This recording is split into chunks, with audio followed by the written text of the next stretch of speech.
Okay, so if you've ever stepped into like a big new leadership role, Mm. or maybe you're coming back to work after a break, you probably know that Mhm. kind of heavy feeling. Mm-hmm. It's not just, stress. It's more like this quiet panic, the one that whispers, I don't belong here. Yeah. They're going to find me out. Exactly. It's only a matter of time. It feels so personal, but, well, it's pretty universal, actually. It really is. Yeah. And how managers learn to navigate that feeling, maybe even lead past it, Mm. well, that's kind of what separates the ones who thrive from those who just, burn out. Right. And that's exactly what we're diving into today. We've got this really interesting source material, a dialogue called Managerial Wisdom, Overcoming Impostor Syndrome. Okay. And it's less about abstract theory, more about the practical stuff, those small moment-to-moment choices that can shift self-doubt towards, well, self-assurance. So our mission here is basically pulling out the actionable steps. Precisely. If you're out there feeling kind of exposed or not good enough in your job, we want this to be like a bit of a manual for moving forward. Okay, I like that. And the source dialogue, it jumps right into that anxiety, doesn't it? It does. The person, let's call them the learner, talks about feeling just totally weak coming back into management. Yeah. And they nail that core fear, fear of being exposed, found out. Mm-hmm. But also, crucially, they pointed out their own immediate, almost toxic reaction to it, this like overwhelming urge to jump in and fix everything right now. I recognize that urge. And that urge, that's the big red flag. It signals that fear, not really wisdom, is driving the bus. Okay. The source really pushes us to define what we're actually afraid of. Is Right. it the job title, the expectations people have, or is it more internal? Like that demand we put on ourselves. Exactly, that I must be perfect demand. Because if perfection is the standard, then any tiny mistake feels like total failure. And proof that you're an imposter. Yeah, okay, that's completely unsustainable.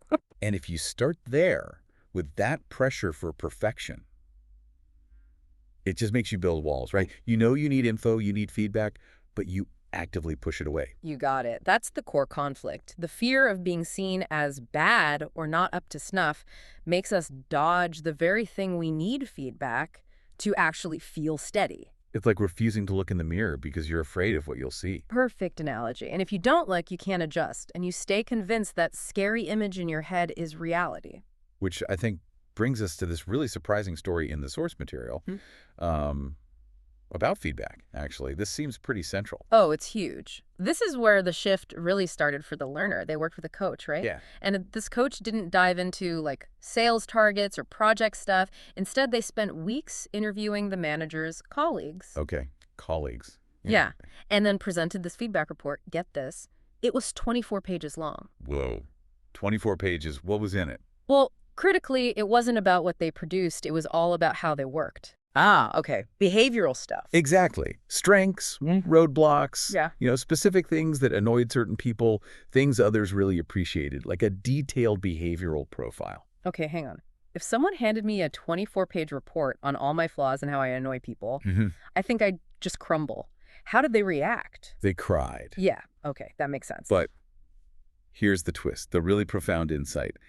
They cried not because it confirmed their worst fears. No. They cried because they realized two things. First, everyone already knew their struggles. The stuff they were trying so hard to hide, people saw it. Wow. And they were still supportive. The source actually says they were kinder than expected. That's actually really powerful. It kind of shatters that isolation bubble imposter syndrome creates. Totally. And the second thing they realized was they weren't struggling because they were fundamentally incompetent. They were struggling because they just didn't know how to use feedback. They were flying blind. Right? Trying to fix problems in the dark. And suddenly, someone hands them this massive, detailed flashlight. So the big takeaway for anyone listening is feedback isn't the weapon you're afraid of. It's the mirror. It's the tool that helps you stand steady by showing you reality. Precisely. It's your reality check against the anxieties in your head. Okay. So if feedback is the solution, what's stopping us? What are those internal things, the source calls them masks, right? Yeah. That take over. Yeah, exactly. 3 specific mental models or masks that kind of grab the steering wheel when that imposter feeling hits. Let's break them down. Mask number 1, the obvious one, imposter syndrome itself. Right. The classic, I'm a fraud, I just got lucky, I don't belong here. That's the foundation. The fear. The fear. And that fear immediately activates mask number 2. the control pattern. Okay, what's that? That's the frantic urge we talked about, the overwhelming need to jump in and untangle every single knot right now. The micromanaging impulse. Or just trying to face everything yourself to avoid looking bad. Exactly. You see a problem and bang, you're trying to overwrite everything to prevent anyone seeing you. You might not have the immediate answer. Yeah, I can see how that's toxic. Even if you mean well, it just destabilizes the team. It screams, I don't trust you. Precisely. And the source has this great phrase. It says this control pattern often just siktung rebi. It tightens the knot, makes the mess worse. Because your own urgency creates more chaos. Yep. More chaos for you to then judge yourself for, which leads us perfectly to mask number 3, self-judgment. Right. So the control thing fails or makes things messier. And instead of pausing, observing, thinking, okay, that didn't work, what can I learn? You just go straight to, I failed. I'm a failure. Straight to condemnation, skipping the learning step entirely, and boom, the cycle's complete. Fear triggers frantic fixing. Frantic fixing leads to messes. Messes trigger self-judgment, which reinforces the fear. Wow, it's a nasty loop. And breaking it requires putting in, like, deliberate circuit breakers, intentional pauses, and different behaviors. Okay, so that's the perfect transition. We've diagnosed the problem, these 3 masks. Now, how do we practice something different? The 4 principles for managerial wisdom. This sounds like the practical toolkit. It really is. This is about building new habits. Principle 1 is super simple, but honestly revolutionary. The mindful pause. Okay. Simpler even. Before a big Right. decision, especially when you feel that anxiety spike, just stop for 1 minute, 60 seconds, breathe. And then? And then ask yourself one critical question. Is my motivation right now fear or is it wisdom? Fear or wisdom? That's it. That's it. That 1 minute creates space. Fear makes you rush into that control pattern. Yeah. Wisdom lets you pause and respond thoughtfully. Okay, I like that. Principle 1, mindful pause. What's 2? Principle 2 builds directly on that 24-page report story. Feedback reframed. Seeing it as a gift, not a weapon. Exactly. But how you ask for it is key. The technique really matters. You got to ask for feedback on specific, observable behavior. Right, not general stuff like, was I good in that meeting? No, that's too vague. It invites opinions, not data. You need data. The source gives a great example. In the first 3 minutes of my presentation, was my main argument clear, or did I miss some key context? Very specific. Actionable. Exactly. Specific questions get you usable data. And usable data is the antidote to those vague imposter anxieties. Okay. Principle 3. Growth mindset. This one's maybe more familiar. It's about truly internalizing that mistakes they aren't verdicts on your character. They're just data points. Data to learn from, that's the phrase. If you see a failure or something that didn't go well as just information, it loses its power to condemn you. No data, no learning. It's that simple. Makes sense. And the last one, principle 4. This one might be the most crucial for actually sustaining leadership. Self-limitation is self-care. Setting boundaries. Yes, but actively. It's about preventing burnout, which is when you're most likely to fall back into that frantic control pattern. So what does that look like in practice? It's easy to say, set limits, but when everything feels urgent? It means designing your environment, your schedule. It means things like making sure you get enough sleep. Seriously. Okay, sleep matters. Hugely.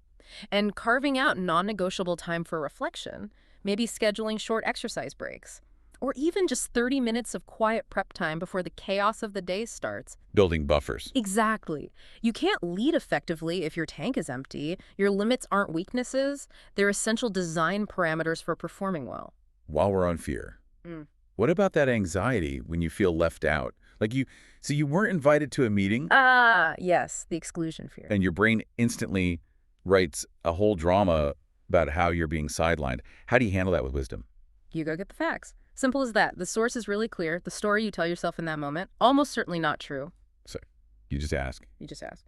Calmly, directly. Hey, I noticed I wasn't on the invite for the X meeting. Just wondering why that was. Okay. Seems bold, but maybe necessary. What happens? The source suggests, 9 times out of 10, the reason is totally mundane. A simple oversight. A shift in priorities for that specific meeting. Or, get this, often people were actually afraid of bothering you because you seemed overwhelmed. Huh.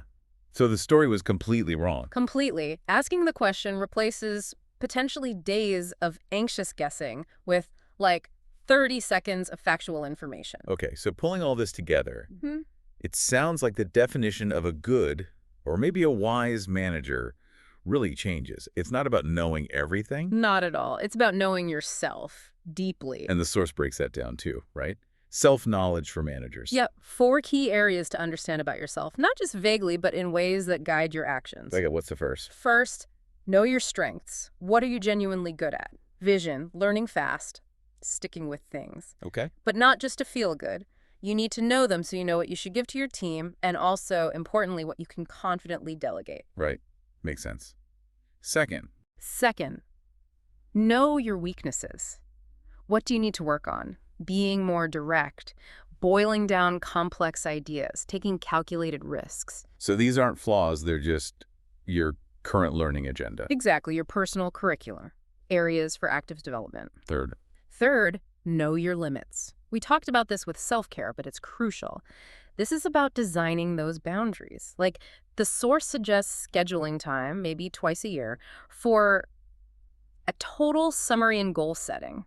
Not just for work goals, but checking your energy, your capacity. Designing your sustainable pace. Precisely. Your limits dictate your necessary environment design. And the fourth aspect of self-knowledge. Know your synergy. This is about how you manage your relationships for support and effectiveness. Okay. Treat your boss like a coach you can learn from. Treat your colleagues like advisors. Actively build a support circle.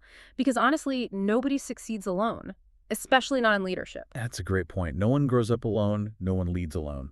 I like that. It's fundamental. And the learner in the source, after processing all this, they came up with a really practical tool, didn't they? To fight that imposter narrative day to day. Yeah, the small victory diary. It's brilliant in its simplicity. What is it? Before each work week starts, they just take a few minutes to write down 3 specific things they did well the previous week. Deliberately focusing on competence. Exactly. Yeah. You detail the small wins. It actually trains your brain to recognize and remember your capabilities, pushing back against that constant imposter voice saying you only succeed by accident. It builds a factual record. That sounds incredibly useful. Yeah. So the final takeaway, the core wisdom here, it's not just about thinking differently. No, it's about being different. The source says wisdom isn't just in your head, it's in how you show up. Your presence day after day. Presence. So if you're listening and wrestling with feeling like a fake or just feeling lost, remember, pretty much every leader you admire probably started right there. That feeling of being overwhelmed, it's often the starting block for real growth. So it's not about having all the answers. Not at all. What makes the difference, what distinguishes the managers who grow, is the courage to actually look in that mirror, the mirror of feedback, of self-reflection, and then just take small, deliberate steps, moving away from that crushing need for perfection. Yeah.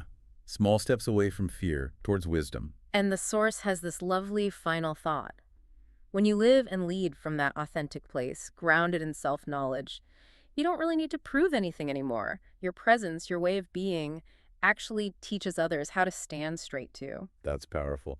So maybe the question for everyone listening this week is, where can you make one shift? Just one decision, big or small, moving it from being driven by fear to being guided by wisdom. Yeah, what's one fear-based reaction you can pause on? And maybe what's one piece of specific behavioral feedback you're going to ask for this week, just to get a clear reflection in that mirror. Maybe even start that small victory diary this weekend. Give it a try. Thanks for unpacking all that. My pleasure. Lots to think about. Definitely. We'll catch you on the next Deep Dive.